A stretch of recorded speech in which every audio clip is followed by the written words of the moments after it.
Hello, and welcome to the weekly winter anime review show where I go over 12 different anime and talk about the episodes that come out. Did I say this is week 2? Maybe I did, maybe I didn't. I don't know. Anyways, let's start with Vinland Saga. Oh my god. Forgive me if I, have less to say about the episodes, because I kind of watched these episodes a while ago, and now I'm recording this kind of late, but it is what it is.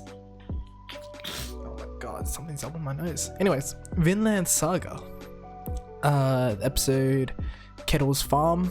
Last episode was kind of Einar's backstory, and then this is kind of just like Einar and Thorfinn working at the farm, because the owner of the farm, Kettle, is tells Einar to go with Thorfinn and watch Thorfinn do his work, because they're gonna work together, and if they continue working, they may make enough money to buy their freedom.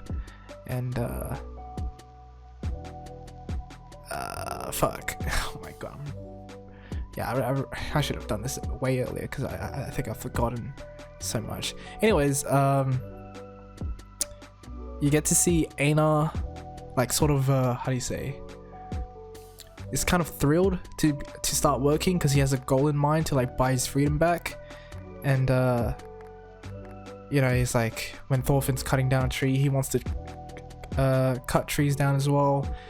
And he's very proactive in that kind of thing, because he's like, oh, I can buy my freedom back. I thought being a slave was gonna be just that, and he wasn't gonna escape that anytime soon unless he ran away. But then he finds out that being a slave isn't all that it's cut out to be, because the retainers that come that are to deliver Thorfinn and Einar their food, I'll take a bite out of some of the bread and cheese, and it's kind of a small amount that's supposed to be split between them. And it's like Einar has a problem with it, but the thing is he's a slave. I guess the whole thing is that being treated like that is terrible, but at the same time, wasn't he being sold to be a slave for quite a while? Does that mean the what do you call them, slave marketers, the people that were trying to sell him, well, were those people treating him all right, feeding him well or something? I don't know, but it was weird that Einar was so shocked that he wasn't being treated that well. Or maybe it's because he saw Kettle, the owner of the farm, as being some sort of great person. Maybe he thought everyone else was gonna be kind and all that kind of thing. But yeah, Thorfinn and Einar are off to lumber trees by themselves, and dude, they actually make tree lumbering really fucking epic. I'm not gonna lie. The amount of effort they use to just pull one tree across, it was damn, that's pretty cool. I'm not gonna lie. And then they only showed one, but the whole premise, I guess, is they've been doing that all day, and they're worn out, and as Einar and Thorfinn are stumbling back to I'm guessing their shack, their bed, their home, whatever, Einar's gonna rat out the retainers that treated them poorly to Kettle. But then as he's about to do that, he sees a woman and is somehow that takes him out of it, and then he doesn't want to do anything anymore. Not he doesn't want to do anything, he doesn't want to rat out the retainers anymore. And Thorfinn the whole time is yeah, don't do that, you're just gonna be causing more problems, bro, just chill out. So you kind of get to see Thorfinn in a different light than you were used to in season 1. And if you watch season 1, you can kind of see why Thorfinn is like this, but at the same time you're wait, why is Thorfinn like this? Because it is so different from his regular character, but as the you know, I'll get to the ending in a little bit, but like, you know, the ending kind of like not foreshadows, but like kind of gives you a little glimmer into what's going on in Thorfinn's mind. But before that, we get a little bit with Kettle's son Olma, who is kind of a little brat who doesn't want to like work, because Kettle gets him on the farm to like, you know, cut some of the wheat, but he's like doing it all wrong and shit, so he's being yelled at. And then he goes to like leave on his horse, and it's actually hilarious the way that because he has a long sword, right, and he has it on his back, but you can't like obviously pull out a long sword from your back. Like traditionally you wouldn't have a long sword on your back, right? Because like just like that, you, like unless it's guessing like half your arm's length, or maybe like just shorter than your arm. I don't really know the mathematics of it, but basically you would have a shorter sword on your back, but he had a long sword which would be on your waist or something. And it's pretty funny how they kind of put that bit that even people like nowadays would get how do you say, wrong. Like, or you might have a sword on your back, but you wouldn't have it in the sheath, right? Like Olma does. And you know, he's just like embarrassed, ashamed and everything. He just sprints off on his horse, and it's so stupid, but you know, it's hilarious. And then we get to see him showing off in front of like some woman he's sleeping with. He tries to cut a moth, but then he misses the moth, but then he makes it look cool by just like sheathing his sword and like, you know, pretending like that's how it was. Fucking hilarious character, honestly. And the bit with the chick as well is hilarious as well, because like the chick's like, oh, you don't need to go out to war, just like stay here and stay on the farm and be with me, because I don't want you to die. And then you have her dad listening in the outside that little house. He's like, oh, they're going for round 2. The mom comes in and is like, oh dude, our future's secured. And then Olma goes out and is like, I know what the fuck you're up to, all women are fucking, like he says some shit like women are something, and then like it's a good bit. And then the way they make him run out of that scene as well is like identical to how he ran away from after trying to unsheath his sword. And like the Vinland Saga comedy, top tier, honestly. Besides that, you have the ending bit with Einar kind of reminiscing openly to Thorfinn about his village that got attacked once by English soldiers or something like that, and then a second time by Danes, the Vikings, and how, like, you know, that kind of fucked him up, because you know, he's seen how gruesome violence is and blah blah blah warriors, and Thorfinn's like, oh shit, I was a part of that. And you get to see Thorfinn as a child in a village on fire, and it's like, yeah, Thorfinn lived that shit, bro. He was there the whole time, but you know, he didn't really think about what he was doing much, because he was so hell-bent on getting revenge on his father. And I think it's really, you know, obviously I know what's happening because I read the manga, right? But damn, it's so interesting, right? Because the whole prologue, you would say, the first season, is not really Thorfinn's story. It's more Askeladd's story and Knut's story. Knut also gets like a name drop here as well, in like needing reinforcements and stuff. But yeah, it's like it never, even though, you know, Thorfinn is the main character, he's not like the forefront of the story until now. And you know, it's not really a spoiler, but we're beginning to see the bigger picture of this story, which is Thorfinn coming to terms that he's done some fucked up shit. He was part of a fucked up kind of clique group, the Vikings, right? Like they were not how do you say, you know, they weren't good people. They do a lot of fucked up shit, and all Thorfinn did was either go along with it or ignore it. And what you're gonna see here is him coming to terms with that, understanding that, and I just find that kind of shit really interesting. And you know, man, yeah, I can't wait to see the rest of these episodes.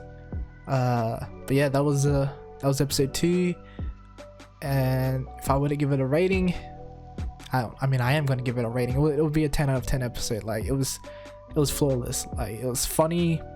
It was, even though there wasn't any action, the sort of like cutting down trees and moving the shit, like it created like a very like an epic, tense, like sort of scene that almost like how do you say, it gives you the same energy feeling that you would have if it was a battle instead.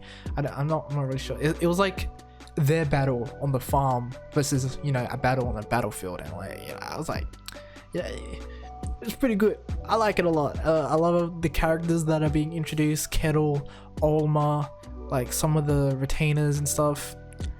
I mean, you wouldn't really say like the retainers are like interesting characters, but like the premise of retainers on how they're, well, I'm assuming retainers are free people, they're not slaves, but the whole thing is that they own, or maybe like they're renting or leasing, or somehow they're a part of the farm.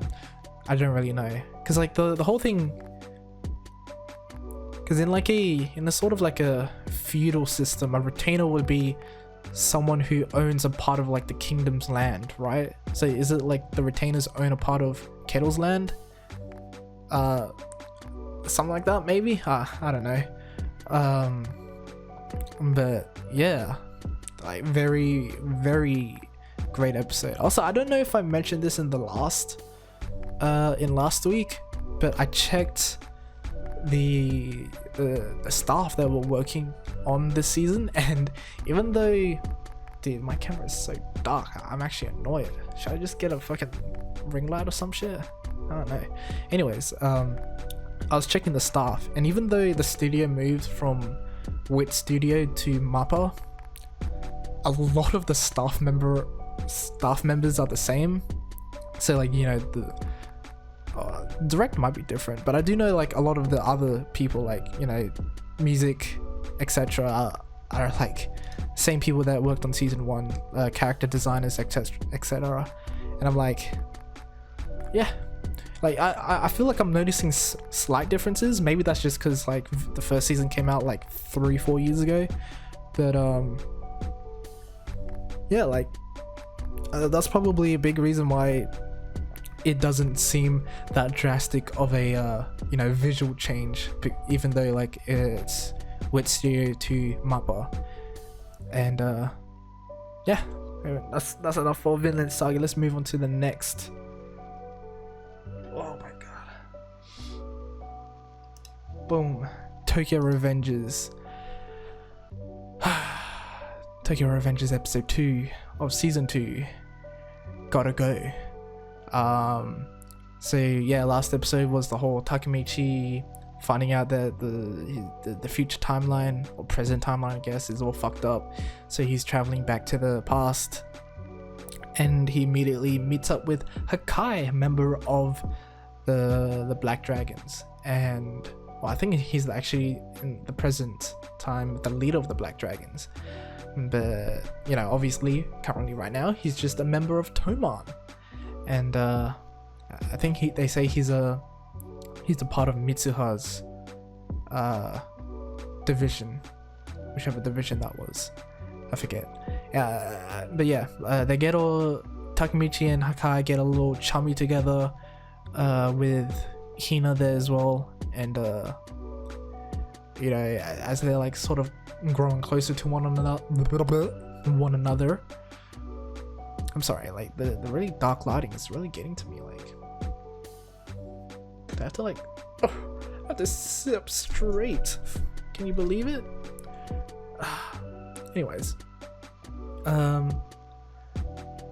yeah, you get to learn more about Hakai. Honestly, I don't give a fuck, but you know, things get a little interesting when they meet up with some black dragon members and they start to threaten Takemichi because he's supposedly a commander of Toman. I mean, I say supposedly, he is a commander. He took over Baji's position, I think, and yeah, and then like, you know, the whole half episode, like them getting chummy was like the first half, and then the black dragon part was like the second half, and all that really happened was like you learn that Hakai and the girl that Hakai's with, I forget her name, are the younger siblings of the leader of the Black Dragons, which is Taiju.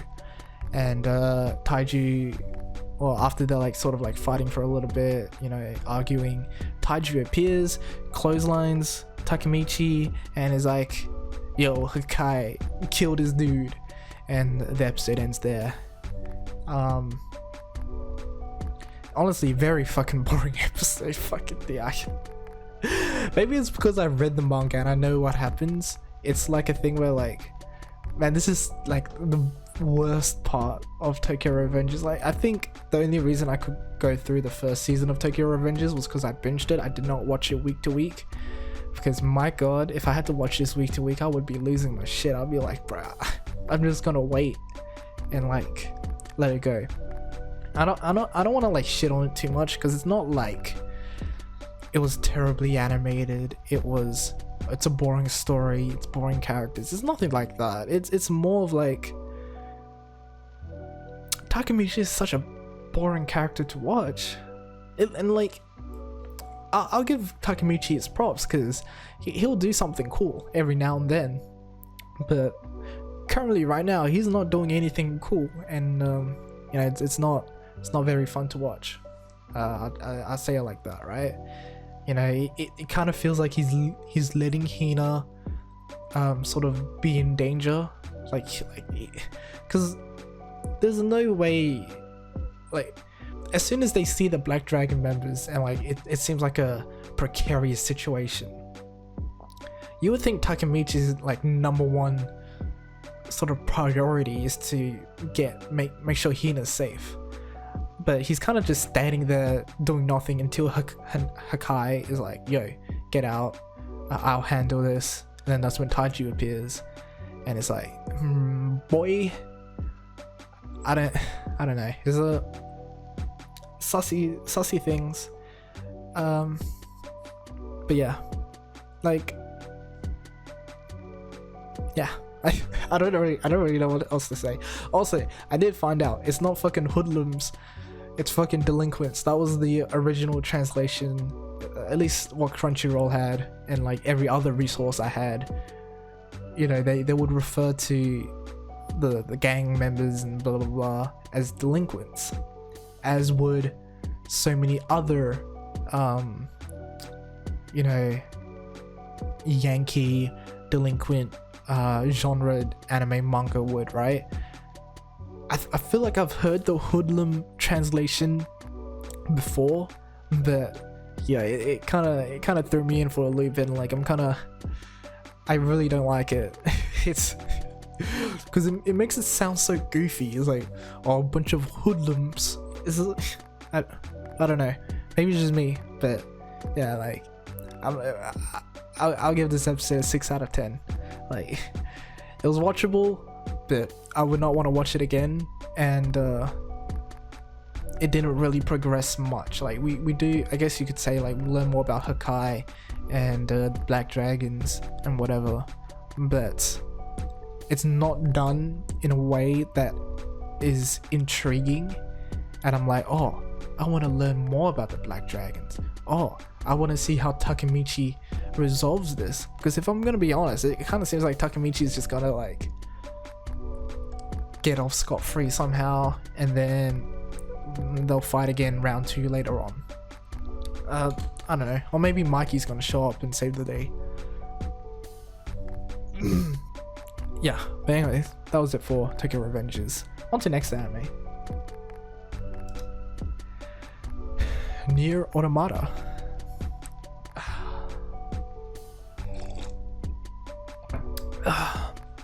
Episode name, City Escape. And the episode basically followed a machine robot with like a scar on its head that got like awoken after it was like laying on the ground for a bit, and goes on to have like a little interest in flowers after like seeing a flower wilt and die in front of it, and then like it reminding him of a do machines have gender? Reminding them of a what do you call it, a flower in the bookmark. Oh no, the little robots call him Big Brother, so I'm gonna assume it's a dude. It reminds him of a flower from a bookmark, and then it goes to learn more about flowers and then how to grow flowers, and then like the first half episode is this really cute little like story of him like watering flowers and protecting them from enemies like and shit, and like teaching other little robots to water the flowers and grow flowers. And then you see the whole land have these like white flowers everywhere, and it's like, damn, this shit wholesome as fuck, this shit cute as fuck, I'm not gonna lie. And then we have like obviously, how am I gonna forget their names? 2B and 9S are awoken in the bunker, and you know, have a new task of like, fuck, what was it? It was something like recon the area or something like that. Reconnaissance? Scout? I forget the exact terminology, but they're basically sent back to the ground to look at shit. And what do you call it? While that's happening, you have Lily, a member of the Resistance, and it's kind of weird because, I say weird, I thought it was an anemone at first, but it's not an anemone. And so I looked up Lily, and apparently Lily was mentioned in the game, and you know, me being the idiot, I guess I completely forgot who this character was. Maybe like she was never shown, but she was like mentioned. I didn't really look too deep into it, but apparently like she's like she's not an anime original character or anything like that, which I thought initially when watching. But yeah, Lily is like how do you say, is like leading some of the Resistance fighters members against the machines, and like the machines are like coming in to like destroy them, and like they're destroying the flowers as well that the other machine like helped grow. And they're like all like, they're getting like a little, not mad, but like they're trying to protect the flowers. And when Lily sets up a trap to blow up a bridge, it fails, but then 2B and 9S arrive just in time and save the day, but also kills off the machine that was watering the flowers in the first place. And like that's pretty sad. And then you have Lily for a moment called 2B number 2, which obviously is a reference to A2, not A2, 2A? No, it's A2. Damn, I'm fucking stupid, aren't I? I've forgotten everything about NieR. But yeah. And then, you know, we're just, I think we're just like left to see what happens after this. And also the ending, goof ending, funny ending, joke ending at the end was 2B removing the OS chip and dying at the end in the after credits. That was pretty funny, I'm not gonna lie. Anyways, yeah, this episode was really good. Fuck, I feel so stupid. Mainly because, you know, I watched this episode like last week. I think episode 3 might already be out. And, you know, I feel like the original emotions I had when watching this episode has went and gone. But, you know, it'd be like that. this was like a completely original episode as well. Like nothing here happened in the game, and I felt like it was a nice touch. Like if in the first episode I was like kind of worried that this was going to be like a one-to-one adaptation to the game, and I was like, at no point would I think I even said, I was like, I wouldn't have recommended the anime instead of just playing the game. But at this point I'm like, wait, the anime is doing stuff other than, you know, the general, you know, just doing the same storyline that the game had, right? I still don't know if they've announced if it's going to be 12 or 24 episodes, but you know, if it's going to be like 12 episodes and it's like the majority of it is going to be like anime original stories, like I'm down for that. Like maybe like let's say like they do like one episode for each sort of a chapter story kind of thing that happened in the game, and it's like, you know, it feels like really rushed, and you know, it's never gonna be as good as the game. But then in between that, they do these like little side stories like they did in this episode. It's like that'll be fire. Like I feel like that would be reason enough where I'll be like, yeah, like after you finish the game, go watch the anime. Like it adds like some other stuff that I think a fan would enjoy. And yeah, like I give this episode a 9 out of 10, which is what did I give the first episode? I gave the first episode something shitty. I gave it a 7 out of 10, which is pretty sad when you think about it, because it was not like it was bad or anything. But like this episode, 9 out of 10, oh boy, it was pretty good, I'm not gonna lie. I don't know what else to say, but yeah, good episode. Next to anime, Trigun Stampede, episode 2.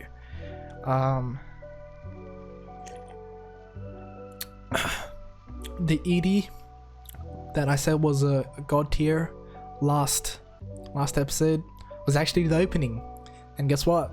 It's still god tier. It's a really good opening, I'm not gonna lie. Like, might be one of the best openings all year. But yeah,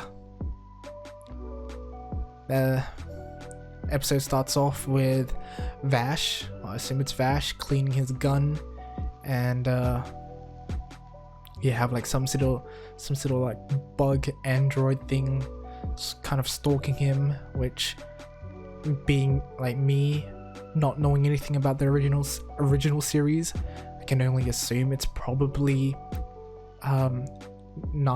million knives, I don't know. But that's not really the main part of the episode. The story basically leads to, well, I guess let's start off with Vash explaining to Meryl and Roberto, I think it's Roberto, that he's not the one that's doing all the crimes. It's actually his twin brother, Nye, who calls himself Million Knives now. And yeah, he's just being framed for his crimes. And you know, as he's explaining to himself, a little boy comes in and is like, oh, look at all these bugs, thank you for like saving our town. He doesn't really say that, but like that's kind of the message. And then when the mum, what's the mum's name? I think I wrote it down. Rosa's like, yeah, get away, little kid. And points a gun at Vash and is like, sorry Vash, we need the money. So basically the town turns on Vash, even though this first episode I think Rosa says, man, the town is so thankful for Vash for fixing the biogenerators and shit, and like you know, helping the town, because like otherwise the town would have like died off or some shit.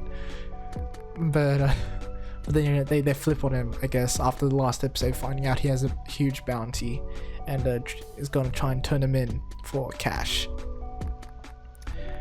And you have like a really cool like sort of escape chase scene that honestly looks like it was made like for a movie or something. Like they were going really hard on these scenes. It was kind of hot. It was pretty sexy, I'm not gonna lie. But yeah, then you have they kind of how do you say? It's not foreshadowing, is it? Fuck, I'm just gonna say foreshadowing, even though I'm pretty sure you wouldn't say it's foreshadowing. They mentioned the Nebraska people, criminals, Nebraska criminals. Is that right? It was Nebraska something, but basically it's a father and son duo who like, you know, the dad is like a fucking mad scientist, Doc Brown looking ass, and then the son, Golfseth, is like this big, brawly, kind of looks like he's been modified cyborg kind of character. He can shoot his arm and shit like a rocket, like Android 16. But yeah, that duo comes to try and catch Vash at the town for the money, and they don't succeed because Vash gets away, and what happens? I forget how, but like somehow Vash escapes, and the father and son duo then turn to set their sights on the biogenerator at the town, which is probably also worth millions of dollars. And man, I feel so tired, bro. Maybe I should have like made myself a cup of coffee. Anyways, yeah, the father and son duo get the biogenerator from the town, and then like they try to take it, but then Vash shows up to try and save the town again, and they do like a really good. After like Vash fucking like, you know, just like destroys him basically because he's a fucking sick cunt. He's like they save the biogenerator, but then Golfseth, the son, is about to fall to his demise, and Vash saves him, and then tries to plead to Rosa to also save him, and she does so because the reason she was willing to turn in Vash in the beginning was because she was worried about the future of her son and like the townspeople's children. And you know, looking at Nebraska, it's kind of the same thing where he's just worried about his son. It's not about kind of other shit now, and like, you know, like I'm like, oh shit, like things going full circle now, you know, like, oh, the connections, the cause something cohesiveness, you know, like everything's working together now, and you know, they save the son, and then they all start drinking together at the bar, and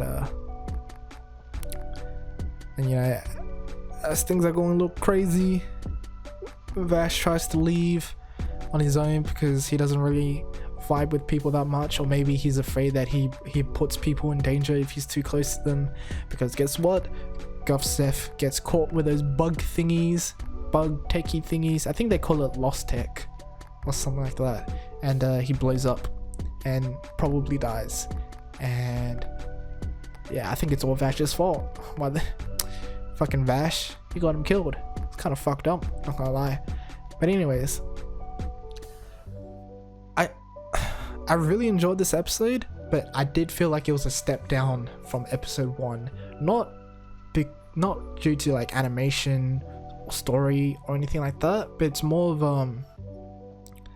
it felt like a very contained story, right? Like even though there like are parts which kind of fuel the further mystery between Vash's twin brother, what these bug things are, like what the future is going to be for Vash,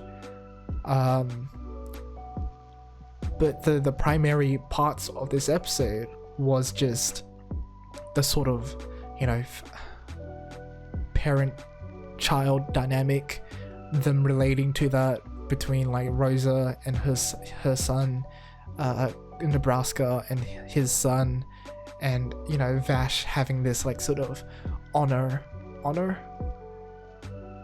would you say it's honor, or maybe like some other like virtue quality where he doesn't want to leave someone to die if he can help them, right? Like if there's someone to help, he might as well, even if the town turns on him, you know, he's gonna go and help them because like, he probably believes that's the right thing to do, right? Like he has the power to do so, so why wouldn't he? And all well and good, right? But compared to the first episode where I felt like, oh my god, I'm so interested in this world, I'm so interested in this character, it didn't really grow further from that yet. So I'm gonna give this episode an 8 out of 10. I still really enjoyed it, but you know, it's it still feels like it's a beginning to something, and you know, I want to get hooked onto it a little bit more before I start, like, you know, start writing on the show a little bit more. Do I have anything else to say? Not really. Yeah, next episode. But before that, I'm gonna make myself a cup of coffee because like fucking wait, what? I'm gonna make myself a cup of coffee because I'm feeling a little tired for some reason. And we're back for Nagatoro. This was a double episode because I did not do the double episode last week because episode 2 didn't come out on Crunchyroll for like a few days like after, so you know, because the initial episode first airing in Japan, they showed two episodes, double episodes, right? Episode 1 and 2, but you know, I obviously hadn't watched episode 2 then, so now we're doing episode 2 and 3. I felt like I spoke for a little longer than I should have, but you know, it is what it is.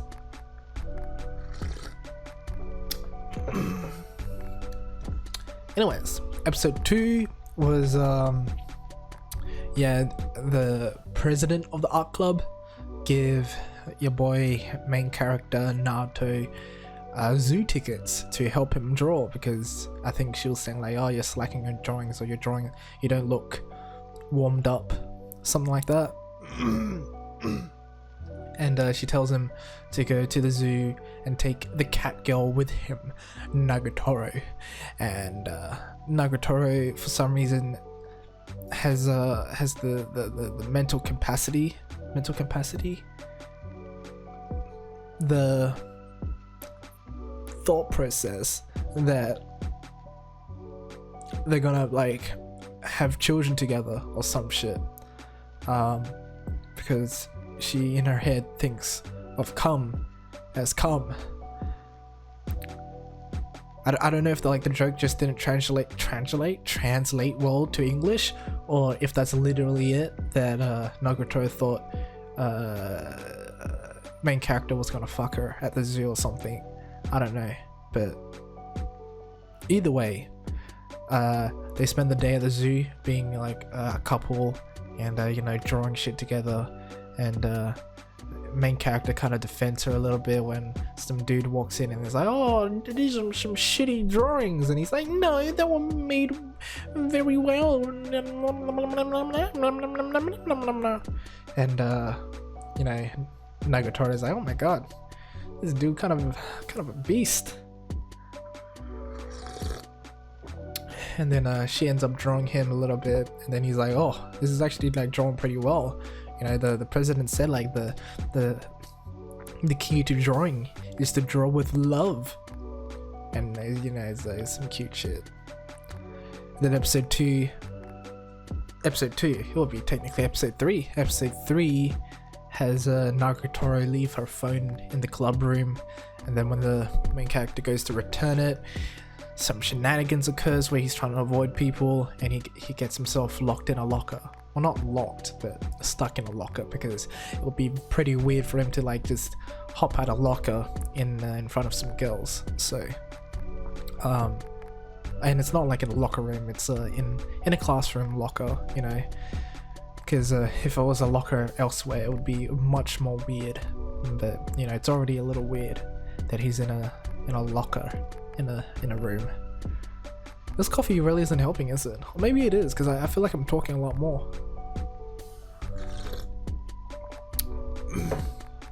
Anyways, Nagatoro goes to check out the locker, notices he's in there, gets him out without anyone noticing, and you know, he returns the phone as well. And you know, she feels a little you know, how do you say, like, oh my god, this dude returning my phone. Oh my god, I want to suck his dick. But then at the same time, you know, she's teasing him for like, yo, why you being a creep for? Like, why you in a locker? Like, what the fuck's wrong with you? But it, you know, it is what it is. And then next part of the episode, it felt a little disjointed because I felt like this next part could have been part of season 1, but it's basically a little bit of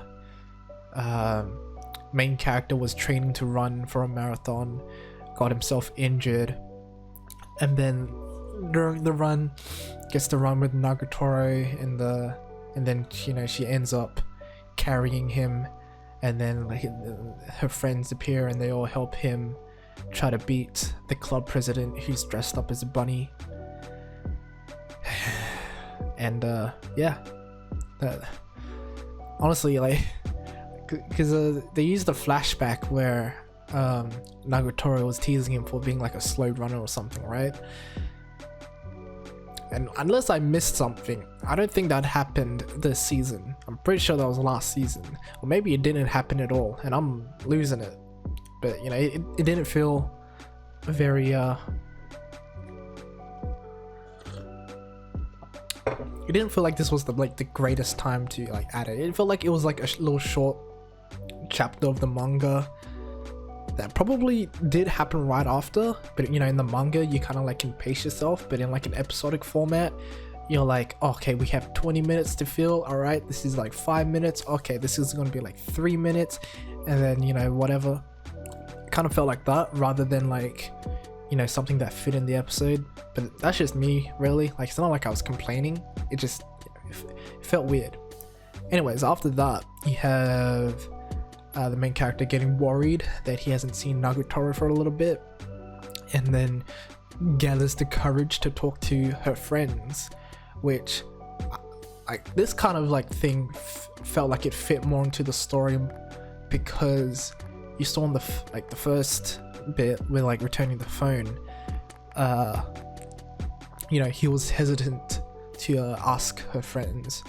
One, because like, you know, he probably feels weird talking to girls, but then 2, he doesn't want to get bullied for like, oh my god, like you were worrying about Nagatoro, oh you're returning her phone, oh why do you have a phone, what's going on here?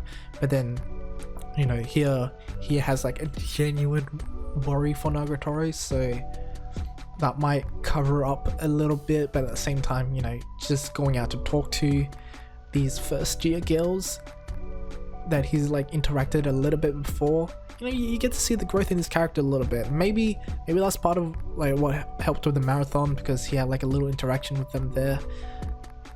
But yeah, anyways, like, you know, that's me reading really deep into the story, and you know, I feel like a lot of people miss out on details like that. Like my boy growing up, I like it.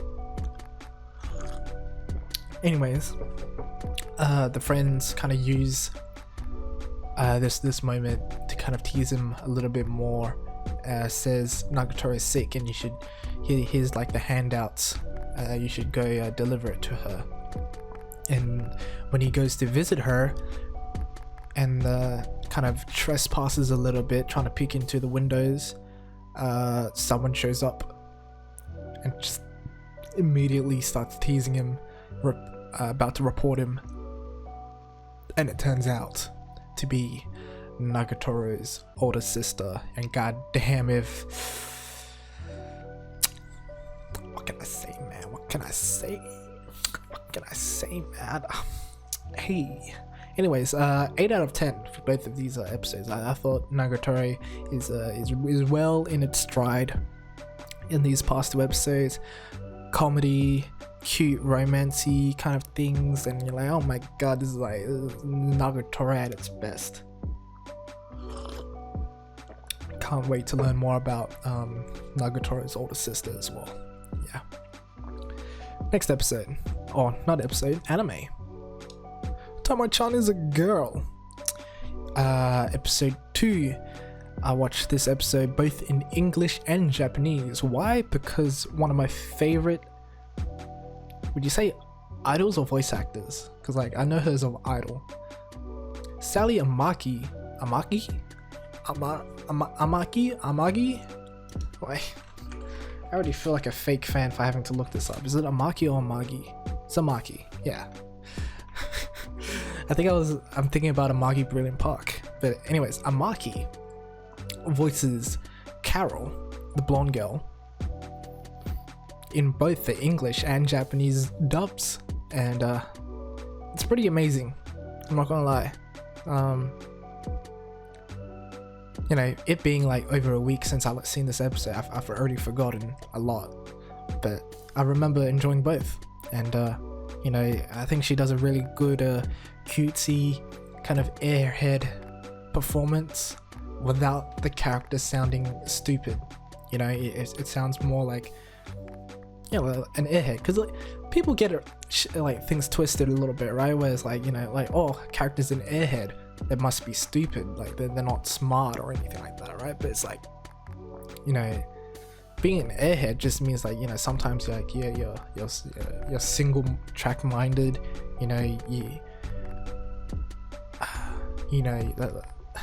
that kind of thing.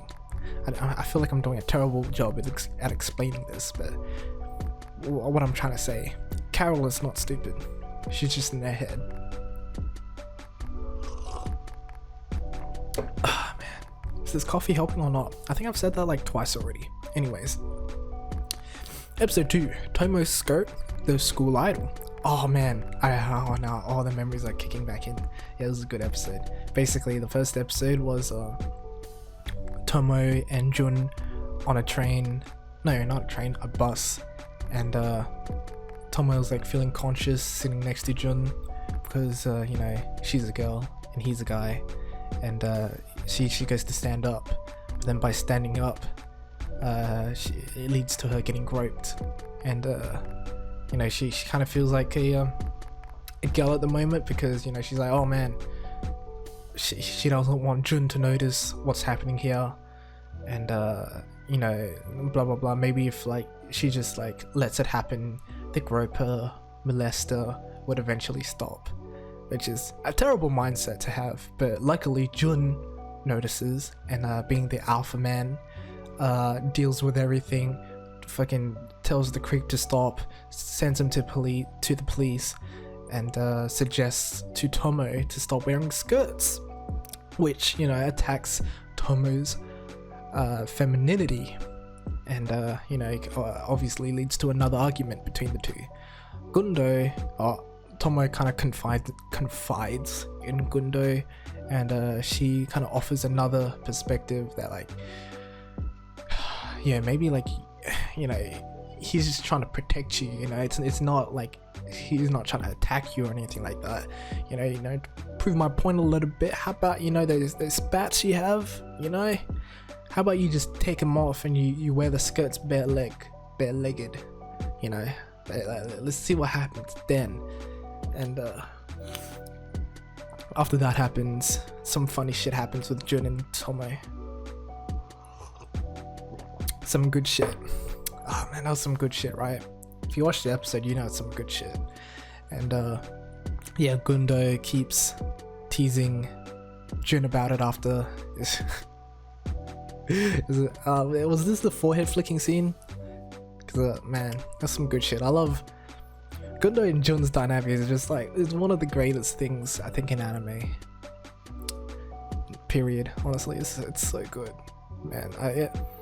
I'm so glad that it's been years since I've read the manga as well, so it really it feels like I'm watching this for the first time, even though I already know and love all these characters. These moments that appear, I'm like, oh man, that was pretty good, eh? But yeah, that was basically the first half of the episode, and the second half of the episode is learning about Carol, who is, you know, the blonde who's very popular amongst the boys because she's a foreigner, and no other reason. You know, it's not like there are like two other reasons. And don't try to read into why I keep looking to my left or anything. You know, it's like, you know, it is what it is.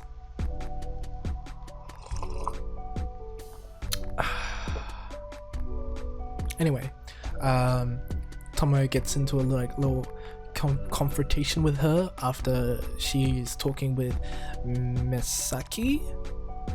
Yeah, Misaki. He's the blonde guy, the captain of the karate team, and she's apparently his fiance. And when she notices that Tomo and Misaki are kind of like close to one another, and like, you know, they're pretty chatty, she gets a little jealous, which is funny because she wasn't at first, because she thought Tomo was a dude. That was pretty good, I'm not gonna lie. But yeah, after finding that out, she starts calling Tomo an idiot every now and then, which is fucking hilarious because I feel like that's something I would do. Maybe that's why I like Carol so much. She reminds me of myself. Anyways, looking to how do you say, fuck with Tomo more, Carol turns to Gundo and is like, yo, what can I do? And then Gundo gives her the advice of just hang out with Jun and you'll find out. And it was a great scene here as well. It's like Gundo's like, you know, I'm Tomo's friend, I'm not easily persuaded. And then Carol's like, I'll give you some cake. You know, cake sounds like a good bargain. What do you want to know? Good shit. I love Gundo. She actually might be my favorite character, even though like Tomo is probably like closer to like the archetype I enjoy. Gundo is just way too funny. Like I love her. Like I'm actually in love with her. Like I need help. Someone help me, please.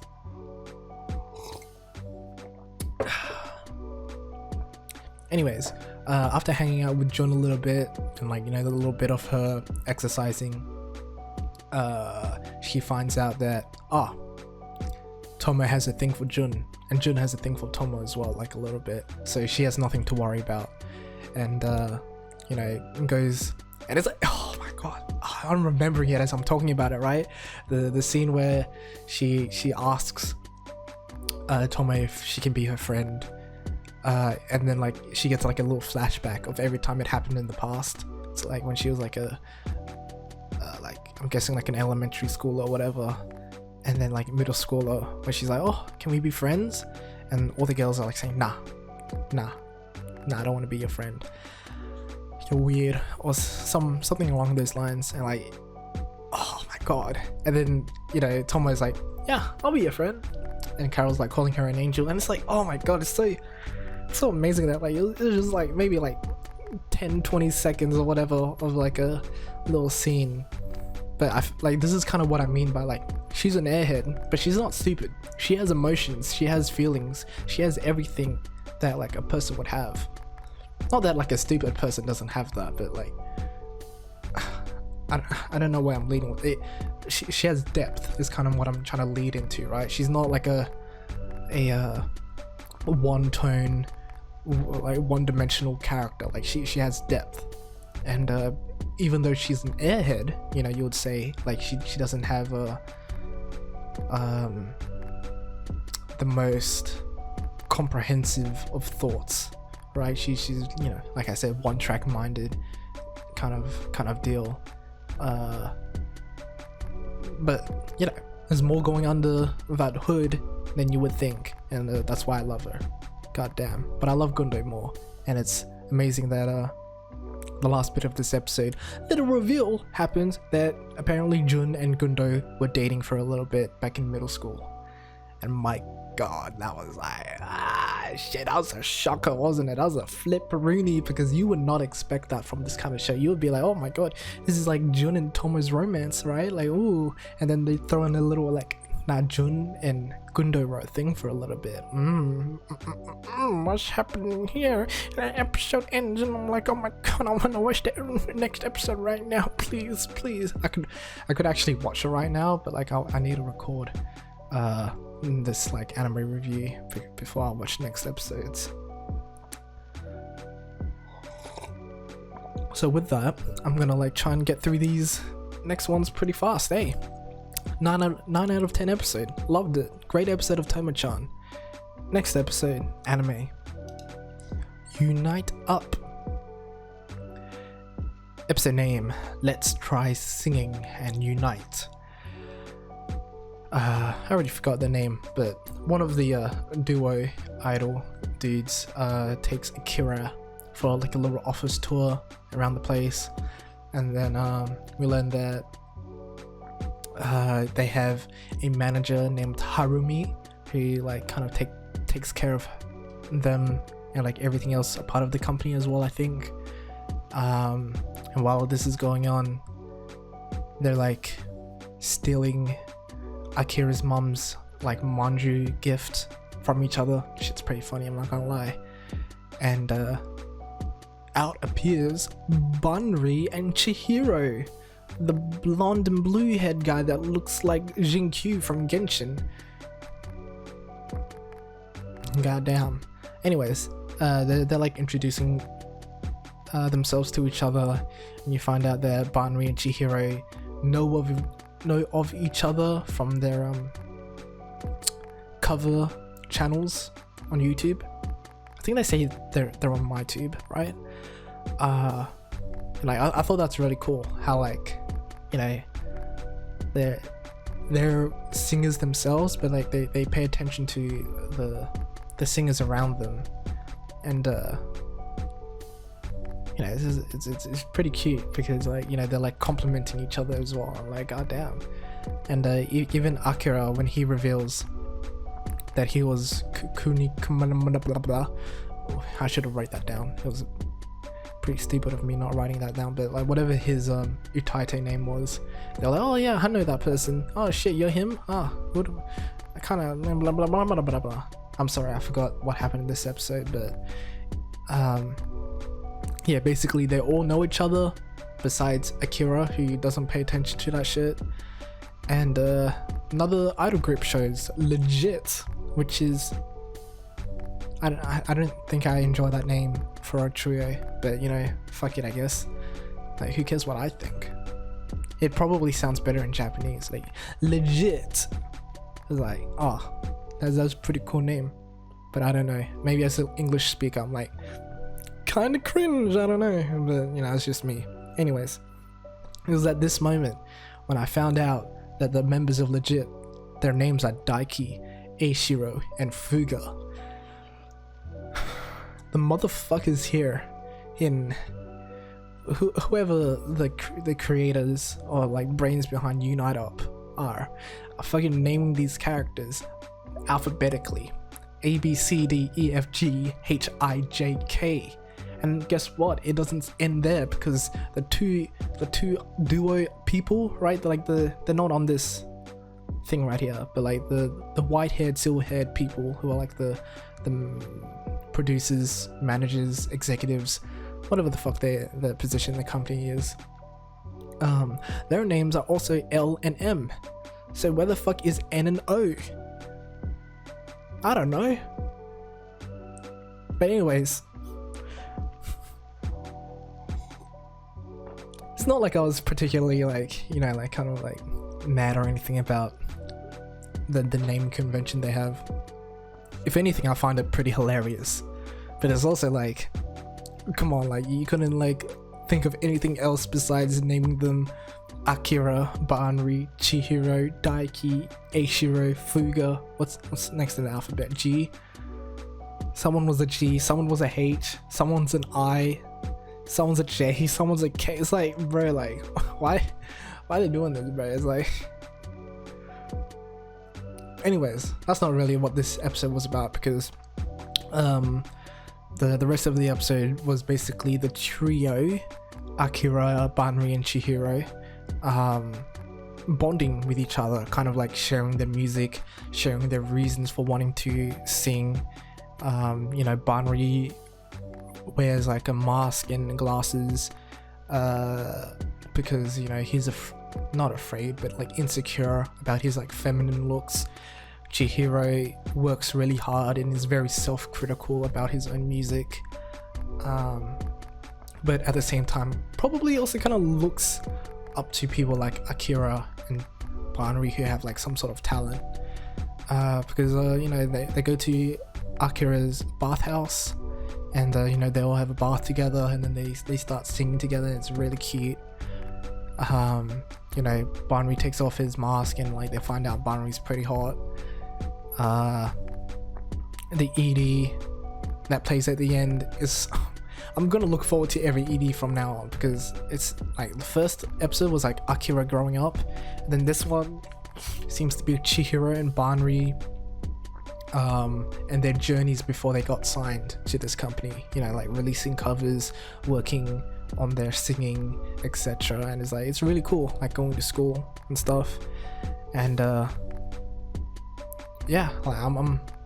really enjoyed this episode. The after credits showed the trio legit like kind of arguing with each other, because you kind of get like the little hint of it, but I think they mentioned it a little bit as well, like the guy was to Akira, like don't be like them, they're kind of a mess, because like they're always arguing with each other.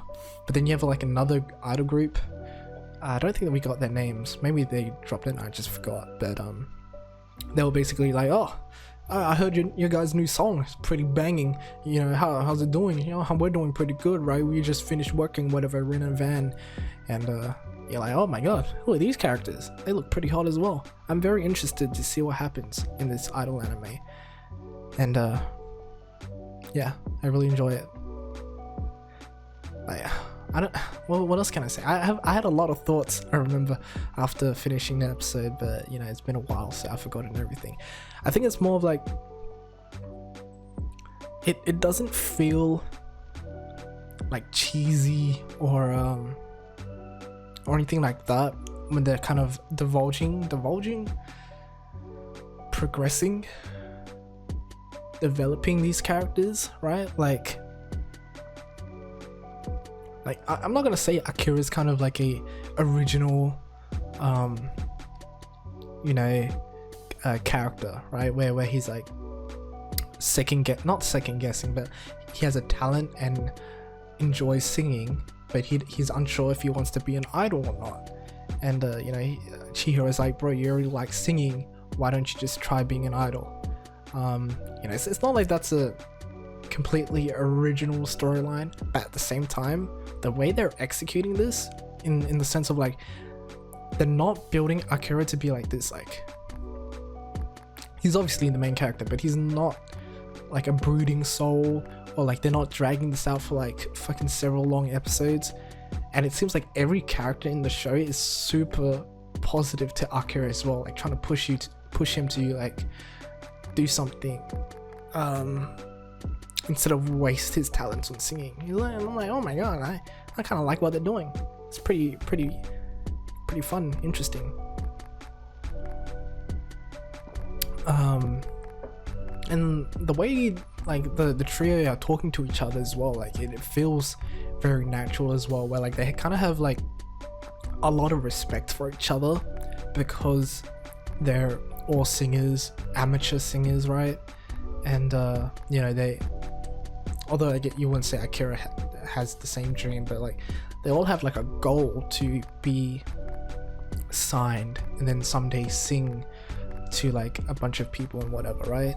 And like it's very, I think the twist that I like the most, it's probably been done, but it's the fact that they're amateurs, like they're utaite singers, cover singers on YouTube. And the way they kind of like drop those kind of driplets all over the episode, I enjoy more than other idol shows where it's just like, oh, character shows up, here's their backstory, they're a high school student who, you know, saw an idol group and then wants to be just like them, or, you know, oh, he's a businessman who turned into an idol, he's a blah blah blah who turned into an idol. This feels like a more realistic, I don't want to say realistic, like, you know, like other stuff hasn't happened, but in the sense of like, yo, the Utaite singers are kind of the beginning for a lot of idols. Maybe not in like the generic sense of like, because I don't even know if they're going to be like idols or if they're just going to be like singers or something. Like, I think they say idols, but you know, who knows. Anyway, what I'm trying to more say is like, in Japan, like these Utaite singers are fucking like stars, and them kind of like diving into that kind of stuff I find really interesting, and I want to see where else this takes the story. I don't know if I'm doing a good job explaining that, but anyways, 10 out of 10 episode. Really enjoyed it. I think it's the best anime this season, honestly. Like, it's so good. Yeah. Next up, an anime. Anime. Spy Classroom. I'm sorry, I'm like really tweaking out on this coffee right now. Anyways, Spy Classroom. Episode 2, Flower Garden 2. You know, last episode was them trying to, or Claws doing a new teaching method of, yo, you girls try and defeat me. And then that leads to the girls trying to ambush Claws while he's sleeping, chasing him in the street, rappelling from a roof and trying to catch him, ambushing him in the shower, but every time Claws prevails. And you know, you really get to see how fucking bullshit Claws is, because some of these times I'm like, okay, what the fuck just happened? But you know, sure, yeah, we're just supposed to believe he's like some sort of super spy, I guess.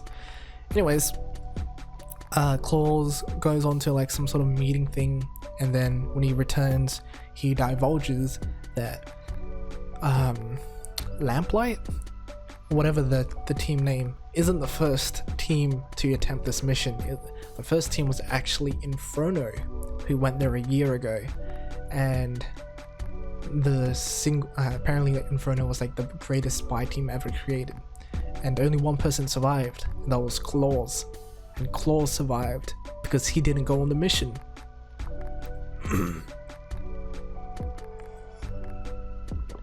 And you know, the girls kind of say like, oh, you know, we kind of like got the gist of that, because you know, we kind of like saw clues around the house that, like, you know, how do you say, a lot of different people lived in this house beforehand, and you know, they may have all been spies, so they kind of assumed that Claws was on like some sort of super team. Anyways, surprisingly, we don't continue a training arc, we jump straight into the mission. And the mission is, they split into two teams. They're like the rich kind of class and like the poor common class, and Claws is like fully in disguise, which is fucking hilarious. They all start like gathering intel, using their kind of skills. The bird girl, who's the bird girl? Sarah? I think Sarah's the bird girl, the one with brown hair. And she's like using her bird to like communicate with people and stuff, and like, you know, blah blah blah. They're doing other spy shit. I don't know what the fuck spy shit they're doing, but like they're doing something. I remember, I think it's Monica, one of the white-haired characters. Maybe it's like a bluish white, I'm not really sure. Anyways, Monica, I'm just gonna assume it's Monica, is like, alright, I'm gonna go do shit on my own because I'm a lone wolf and all. And then who's the other girl? Sibylla? I think Sibylla's the other girl, and she was like, man, Monica thinks she's better than us just because she's better than us. And I thought that was fucking hilarious. That was a good line. I cracked up way more than I should have reading that. I'm not gonna lie. I'm laughing right now. It's a pretty good line. Am I wrong? Maybe I'm wrong. Anyways, Gret,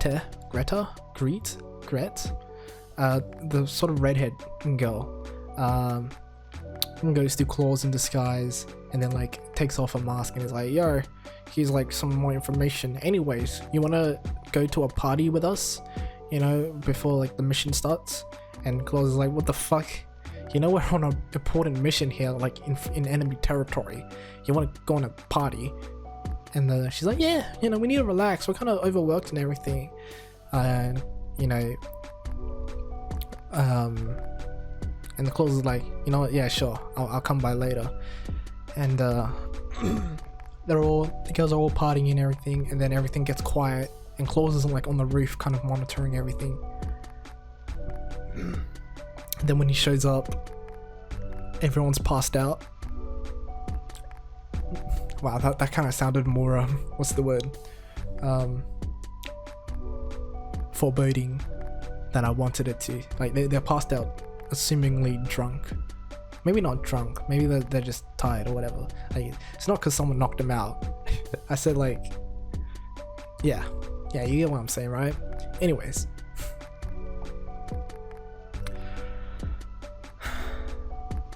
Fuck, I forget which girl was still awake. I think it was Greet. She's like, oh yeah, everyone can like relax and like actually sleep comfortably because you said you were gonna come and everyone here trusts you. And you know, that's how much they believe in your strength and you know, trust in your abilities as a spy. And that gives Claws a flashback to when he was younger and a girl was like telling him like, yo, sleeping in front of someone means they trust you, or someone sleeping in front of you means they trust you.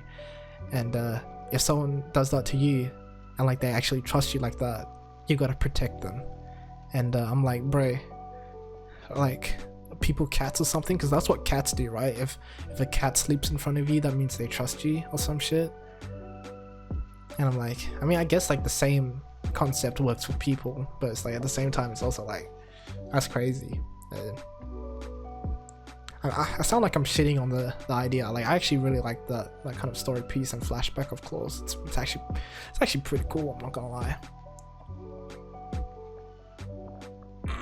Anyways, ending bit of this episode is we learn a little bit more about the mission, and it's about how they're gonna go to a lab and try to steal the bioweapon Abyss Doll. And Abyss Doll sounds like a person, not a bioweapon, but you know, what the fuck do I know? Anyways, 8 out of 10 episode, very good episode of Spy Classroom. I feel like it was kind of shocking that they're jumping straight into the mission, but I think it's important if they're going to like dive more into these characters to kind of speed things up a little bit. And I'm liking the way they're doing it so far. Like, there's a lot of characters here, and to have enough time to develop all of them while at the same time having a comprehensive like plot. Oh yeah, I don't know how they're gonna do it, but I'm enjoying the way they're doing it so far, so I'm looking forward to it. Like, it's a step up from the last episode in my opinion. And like, even though the last episode I kind of had like an upward trajectory thought of the show, like this episode is continuing. I'm liking what I'm seeing, and I'm looking forward to seeing more. Don't know what else to say, really, literally, because I'm gonna move on to the next anime. Oh my god, Giant Beast of Oz. A lot happened in this episode, but honestly I don't want to talk about this episode too much because we've been going on for like over an hour, and I feel like I am losing brain cells talking. I feel like that isn't. I'm getting tired of speaking because I want to watch the next set of episodes. that's more what I'm trying to say. I'm not really losing brain cells talking about anime. That'll be a fucking weird thing, right? Anyways, I should like stop rambling and start talking about the anime so I can get this over and quickly done. Basically, this episode was about Jiro joining the squad of Kumi and what's the fucking cat boy named? Was it a cat girl? I think it's a girl. Surely I wrote it down, right? Mia. Jiro joining Mia and Kumi. And also, guess to show how stupid I was. The first episode, Kumi introduced herself as Kumi because that's the name of the lady that gave her like some clothes to wear and like saved her a little bit. And it seems like that woman also is going to play a bigger part in the overall story because you know, she seems to know a little more about what's actually happening and shit. But anyways, yeah, cool episode. We learn a little bit more about Jiro. Mia seems to be like oh my god, Mia is actually my favorite character in this show so far. Like, not because of anything she does, but it's more of like the amount of cat puns that come out. It's fucking hilarious. I love it. Actually, I'm gonna check Mia's gender. Like, I think they referred to Mia as a girl at some point. I assumed it was a dude because like, I don't know, cat boys. But you know, it might be a girl or a guy. I don't know. What am I even saying? No biography written. Okay, I'm just gonna say it's a girl because, you know, I trust my gut instinct. Yeah, Meow's really funny because of the cat puns. And yeah, cool episode, but like I think the whole thing is there seems to be a lot of lore and world building and stuff in this anime because it's an original anime. It's not based on anything, but I'm largely uninterested in this like fantasy world. I don't know if that's because like the fantasy genre has become a little saturated or anything like that, but you know, something about it just doesn't feel intriguing. Maybe it's like the way they're telling the stories, because like they're kind of like they're telling Jiro's stories through like flashbacks and stuff, and like that kind of feels very disconnected to like the actual like what's being shown. Or maybe there are parallels and I'm just missing them because I'm an idiot. But yeah, overall this is just an alright anime. You know, you have like fight scenes, you have like, you know, spears being flown, like Jiro can control them somehow. You have like some sort of paladin cleric dynamic. I don't know what's happening, but you know, yeah, it's alright. 6 out of 10 episode. Wow, I went through that pretty quick. I feel like I'm not doing it justice. I wrote like a whole like how do you say, episode synopsis, but like I'm skipping all over it because I'm a dummy boy and I didn't really enjoy the anime that much because I want to talk about the next anime. I just looked at what the next anime is. InuHiro. Are you fucking kidding me?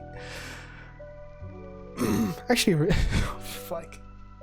I was gonna say I really enjoyed this episode, but like I read the like first line and it said put on a collar, he likes it, and I said I like this episode, and I'm not wrong. I did enjoy this episode. It was actually like pretty entertaining, I'm not gonna lie, because it's you know, Inukai takes Pochita on for a walk, some shit happens, she almost starts licking his nose again, and then like the second half, a friend shows up and Pochita comes with the plan to like suck up to the friend and try to have her take him home, because apparently they used to be neighbors, and if he gets home maybe he can figure out why he became a dog. So yeah, like it was actually like pretty intriguing, I'm not gonna lie. You know, not at all because of any of the like the upskirt shots or fan service that was shown. you know, it's definitely because I'm intrigued on the story and the plot. Anyway, 7 out of 10 episode. Moving on.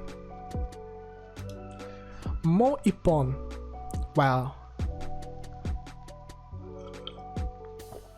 You know, I was kind of rushing like the past like few animes, but like this one I actually want to like give due diligence and like actually like say all my points out loud and elaborate, right?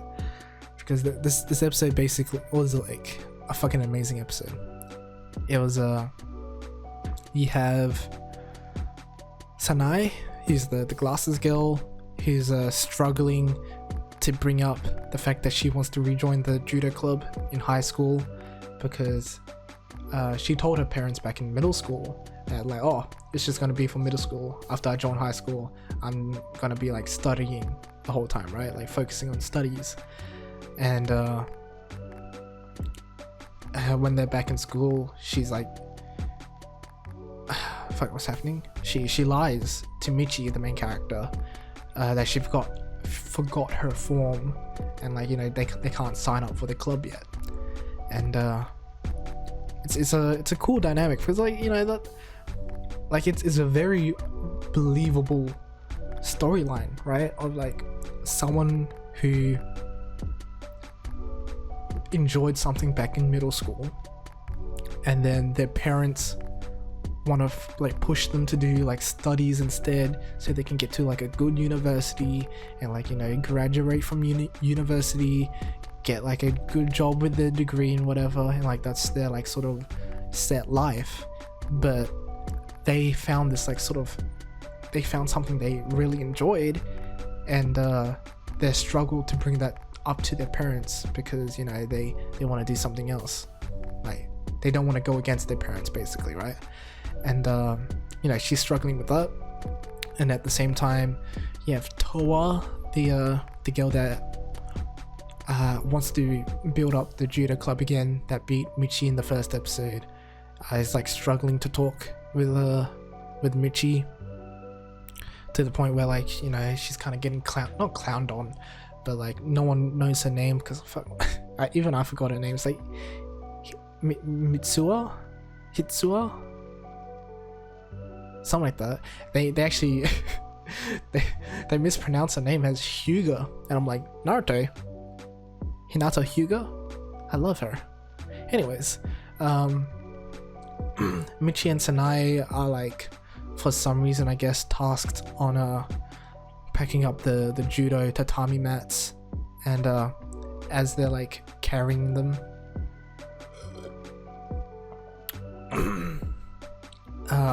what's happening? As they're carrying the tatami mats, Michi starts reminiscing about the judo moments that she can't forget, like, you know, scoring points, certain moves, certain times while training, their seniors and tournaments and all that kind of stuff. And it's like, shit, that's kind of fire, I'm not gonna lie, like, cause like that's already like, cause like, you know how Michi said like she doesn't want to join the judo club again, but like she keeps talking about it herself, and it's like, bro, she fucking loves judo, oh my god. And it's like, it's a really cool moment. Like, it's like you can tell how passionate she is about judo. Even, I mean, actually it's past the moment where like, there was the first episode she kind of struggled with like accepting that she wanted to do judo, but now she's like, you know, really passionately talking about it. Like I'm souped. Like I'm like, damn, judo sounds pretty cool, eh? And then, oh my god, things get like really fucking like heartwarming when Michi brings up a moment she can't forget, which was Sanae's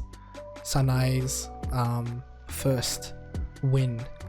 And you know, she was like, oh, and this move, and I think Sanae was like, oh, what do you mean, you never did this before? And it's like, no, not me, you did it to get your first win.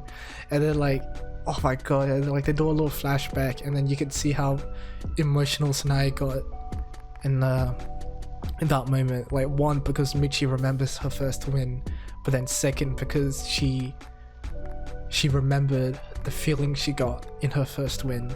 And like, you're like, god damn, like that's fucking that's so sick. And like while being like under her in like the tatami mat, you know, you can see like she starts crying, and then like stays in the pin even though like Michi's trying to get off her. Like she's like, no, we're not done yet, because she's trying to hide that she's crying. And I'm like, oh my god, like that shit's so fire, bro. Oh my god.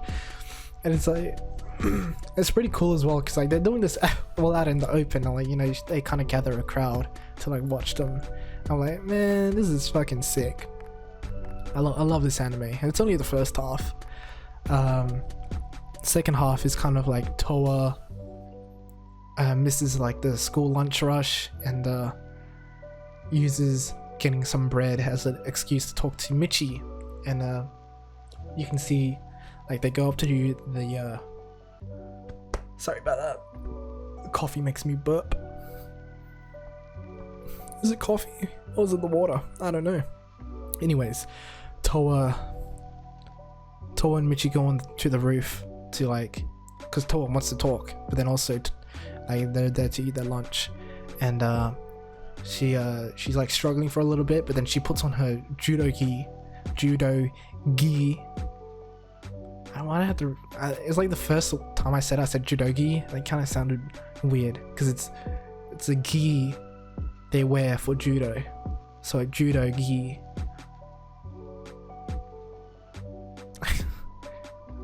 Oh, why does it sound so weird when I say it? I don't know. Anyways, the judo uniform. Oh my god, that makes me sound white as fuck. Anyways, when she puts on the gi to give her the courage to apologize,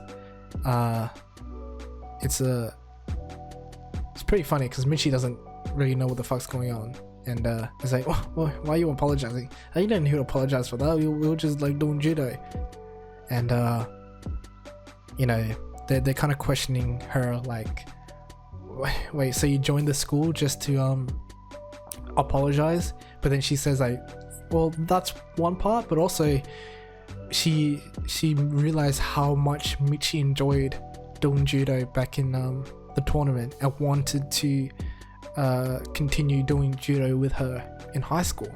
And it's like, damn, that's kind of fire. And it's pretty funny how the kendo chick Nagumo was trying to steal the bread during the whole conversation. That was a neat touch. Like it's the small things, right? It's like, it feels like while this whole conversation is happening, there's also like this other little like goofy moment the characters are having as well, that to like just bring a little bit more character to these scenes. And it's like, oh my god, like that. And the thing is, that was already a touching moment, but then, you know, the episode gets like this little like full circle moment where, by seeing like sort of Toa's kind of courage to to one, ask Michi to do judo with her and apologize about what happened earlier, even though like you kind of saw how much Toa struggled with that. It inspires Sanae to confront her parents about wanting to do judo, and you kind of get a sense of it from like the beginning as well. But like the dad is the guy, because he's like immediately like, yeah, where's our stamp, let's sign this, because you know, he just wants to do the best for his daughter. And like, I'm like, bro, this is like heartwarming and everything. I fucking love this anime, bro. And you see like they all show up in their uniforms to get the fucking chocolate coronet, which is like the staple slice of life food because of Lucky Star. I don't know if Lucky Star started it, but I feel like like the first anime I saw bring out the chocolate coronet was Lucky Star, and it feels like the only anime onwards that brought it was slice of life anime. I don't know if that's just me, but like that's an observation I made. I could be wrong, but who knows. Anyways, we learned that Toa used to go or went to nationals, so she's actually kind of amazing at judo, and instead of being discouraged by it, Michi like flips it and is like, yo, that means if we keep training together, like maybe at some point I can reach national level. And it's really cool. I like Michi as a main character. And actually I love all these girls, honestly. Like it's a fucking good anime. I feel like, yeah, I've said it before, UniteUp's my favorite anime this season. Mou Ippon, pretty close, but further on that, I feel like it's the most underrated anime this season. I think a lot of people wouldn't want to watch it because they're like, oh, girls doing judo? You're like, that's such a weird concept. And maybe they even like look at the art style a little bit, like with like the rounder faces. It's not like very cutesy or like modern or anything like that. But honestly, like art and animation is pretty well done as well. Like it's like nothing to scoff at. And like the way the story is being told, like it makes me want to read the manga, but like I kind of want to have an anime only experience first and then check out the manga later. But yeah, like I fucking love this episode. 9 out of 10. Mou Ippon, like fucking watch this anime. And tell everyone to watch this anime. It's so good. Holy shit. Next anime, Ayakashi Triangle.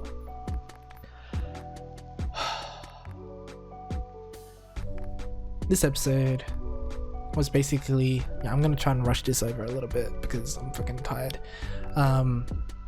Matsuri goes to school as a girl and then like acts a little distant to Suzu, and when Shirogane shows up and tries to lure Matsuri to like return his powers, he refuses because he's like, yo, if you get your powers back, you're just gonna try and eat Suzu. And after defending Suzu against the Ayakashi attack, Matsuri believes it's best if he doesn't act so distant from Suzu, because if he continues to stay by Suzu, then, or sticks closer to Suzu, she probably, how do I say this? He's better. It would be easier for him to defend Suzu if he's closer to her rather than being distant. Wow, why was that so hard for me to say? What the heck? And like throughout the whole time, like you have like Suzu's girlfriends who are like kind of molesting her and groping her, and it's like, goddamn, that's pretty hot. But that's just me though.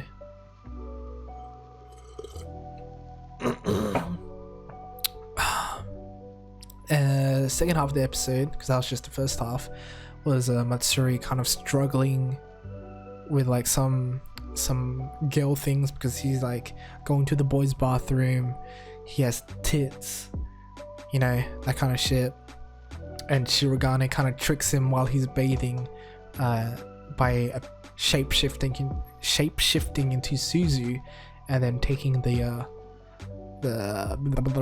scroll, which apparently has his powers in it or something like that. I don't really understand, but it's something like that. And basically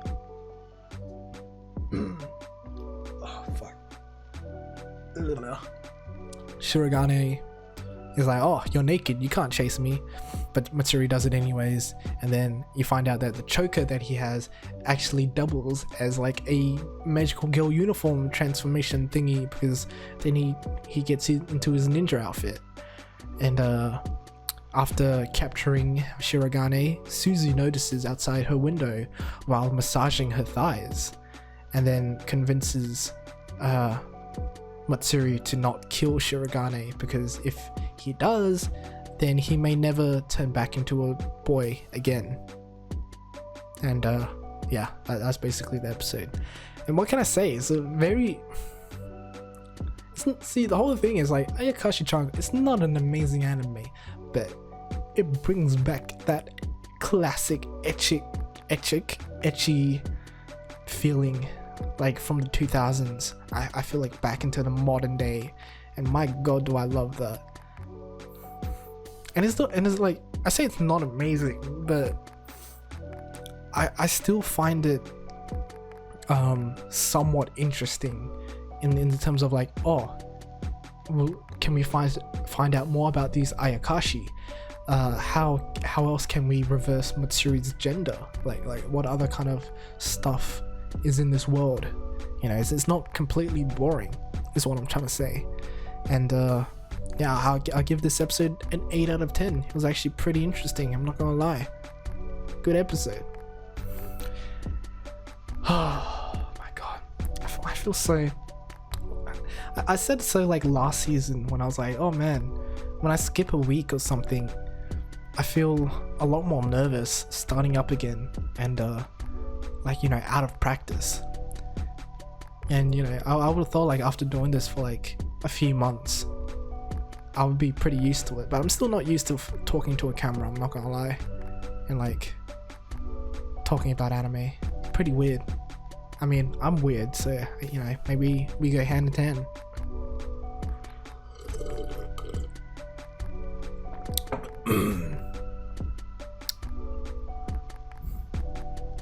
Right, you know, I'm trying to do something a little different.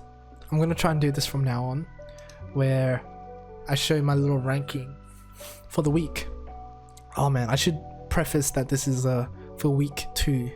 Put my finger ups. You know, this is week 2. I did this for the first week, but I think I just said them out loud. But you know, now I have a little graphic, you know, for it. I'll try and spice it up for next week.